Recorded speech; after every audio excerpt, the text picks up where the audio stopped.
আজকে নিয়ে এসেছি আপনাদের কৃষি নিয়ে আলোচনার জন্য। বর্তমান কৃষি কাজে মূলত এখন ভুট্টা চাষ বেড়ে গেছে। ভুট্টার নানান সমস্যা হচ্ছে।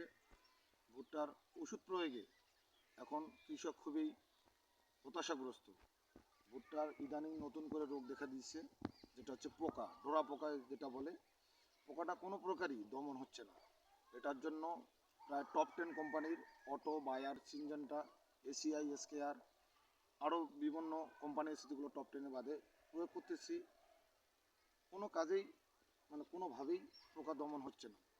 তাই আমার ফেসবুক ফ্রেন্ডে অনেক ভাই আছেন এবং কৃষিবিদ আছেন, অনেক ভাই ব্রাদার, আপনারা অবশ্যই আমাদেরকে একটু পরামর্শ দিবেন যাতে কৃষকের একটু হলেও উপকার আসে। পোকাটা মূলত ধরতেছে এখানে, গোড়াতে করে ধরতেছে, গাছগুলো ঝেমড়ে যাচ্ছে। পোকাটা খুবই সুন্দরভাবে এর ভিতরে বসবাস করতেছে, কিন্তু পোকাটা কোনোভাবেই দমন হচ্ছে না। আজ এতটুকুই। এরপরে আপনাদের মাঝে আরও কৃষি নিয়ে আলোচনা করবো ইনশাআল্লাহ। আসসালামু আলাইকুম।